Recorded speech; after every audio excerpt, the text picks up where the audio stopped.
Hello, I'm Sergeant Andy Williams with the Phoenix Police Department Public Affairs Bureau.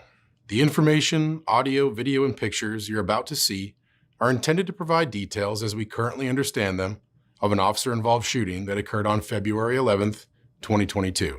This video may contain strong language as well as graphic images which could be disturbing to some people. Viewer discretion is advised. This incident occurred in the area of 54th Avenue and Elwood Street when a 911 call was made and a man, later identified as 36-year-old Morris Jones, reported his wife had been shot by intruders during a robbery. Officers would later discover Jones had shot and killed his ex-girlfriend, Shatifah Lobley, inside the home. Here's the audio from the 911 call, which was placed at 2:10 a.m. The call appears to be on speakerphone, and two male voices can be heard. One is Jones, and one is victim Lobley's adult brother. Phoenix 911, where is your emergency? It's a gunshot wound. It's a gunshot wound. Where? We got an intruder. We had an intruder.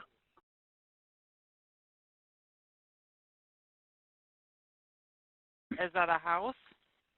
Yes. So you shot an intruder? Baby, wake up. Wake up, baby. Hello, is somebody there to talk to me?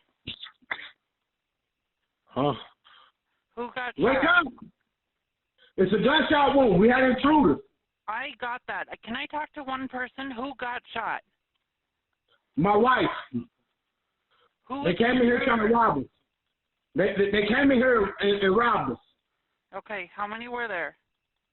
It was three of them. Did you They see kicked the the door race, in. white, black, Hispanic?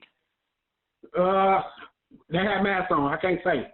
Okay, what kind of, did they all have weapons? Yes, they are. Baby!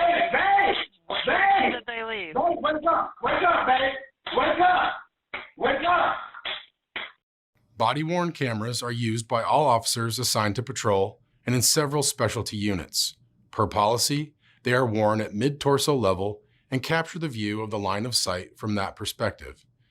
It's important to note that the camera lens is fixed and does not capture everything seen or experienced by the officer. When activated, both audio and video turn on. The body-worn camera has a buffer of video without audio for the 30 seconds prior to activation.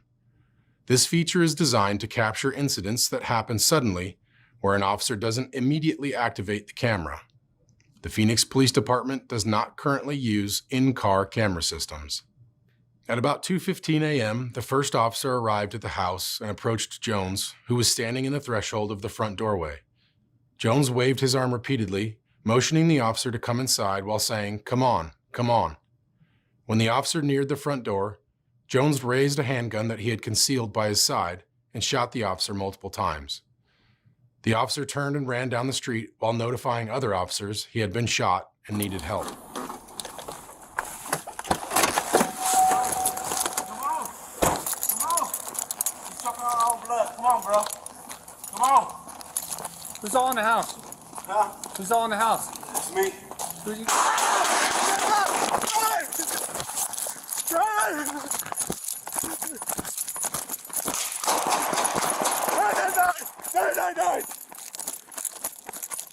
I've been shot. No. The next officer on scene arrived just as Jones shot the first officer.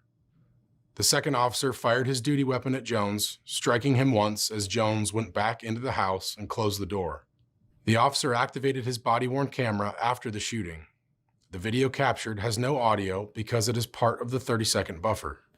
Here's the body-worn camera video from the first officer who fired his duty weapon.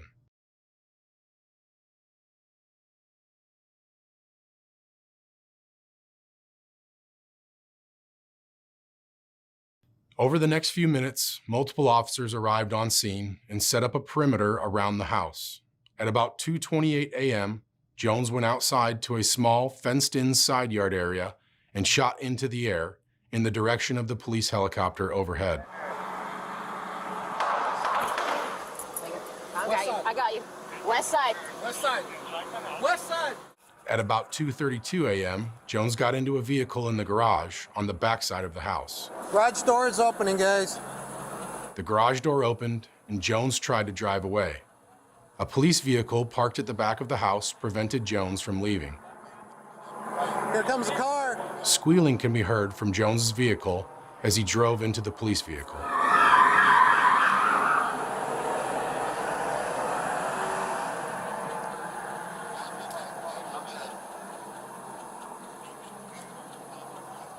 After the unsuccessful attempt to leave, Jones closed the garage door and went back inside the house. At about 2:36 a.m., Lobley's brother came out of the front door holding a baby. Officers did not know this man's involvement in the incident, so they instructed him to put the baby down and walk backwards toward the officers.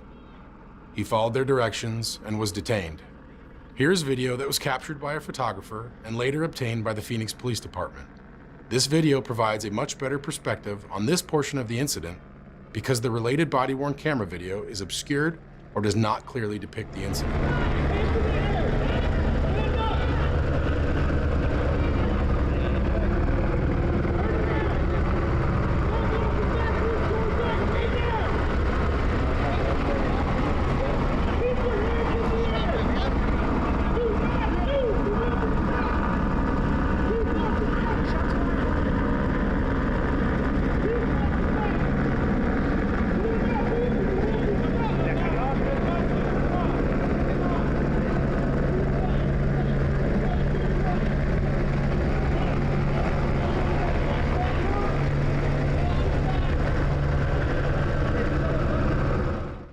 As two officers place handcuffs on Lobley's brother, another group of officers moved toward the front door of the house to rescue the baby.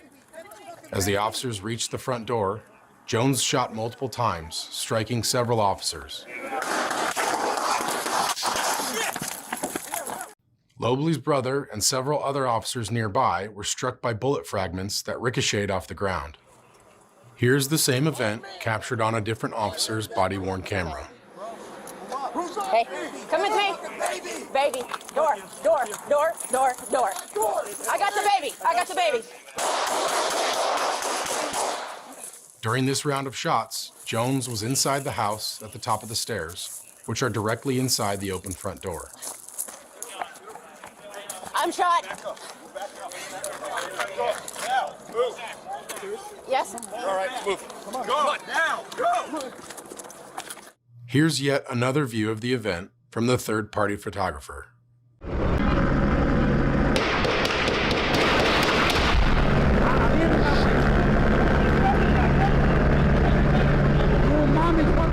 At about 2:49 a.m., Morris again fired from inside the house. One officer returned fire. That officer's body-worn camera was not activated at that time. Here's the body-worn camera video of an officer who was nearby.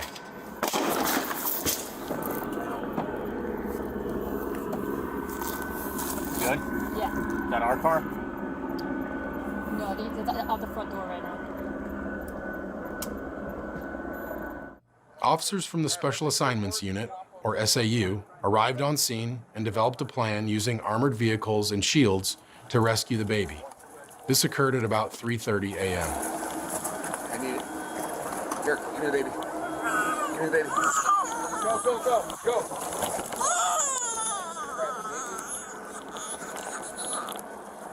It's okay. At about 3:39 a.m., Jones shot at and struck an armored vehicle while SAU officers were inside it, causing damage to one of the tires. Behind us? There's... Let's go. I got nothing. Feels good? Goff, what do you got? I got nothing. Just through the door. SAU negotiators had been talking with Jones over the phone in an attempt to get him to come out of the house and surrender.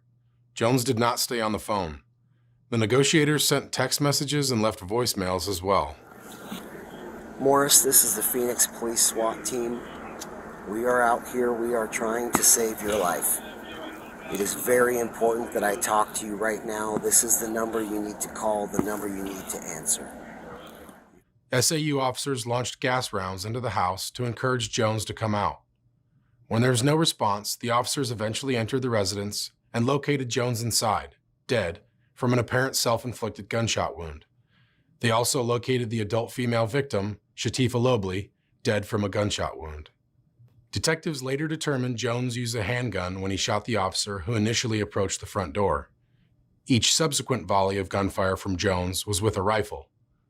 Both weapons were located inside the home next to Jones' body. The first officer involved in this shooting has been with the department for 15 years and is assigned to the Maryvale Estrella Mountain Precinct. The second officer involved in this shooting has been with the department for 18 years and is assigned to the Central City Precinct. 9 officers were injured by gunfire during this incident. 4 officers received significant injuries. 5 officers received minor injuries. This incident is the subject of both an internal and a criminal investigation, which will be reviewed by the Maricopa County Attorney's Office. Conclusions about whether the actions of the officers are consistent with department policy and the law will not be made until all the facts are known and the investigation is complete. This video was intended to inform and educate the public about a critical incident in our community. You can learn about the Phoenix Police Department's transparency policy on our website.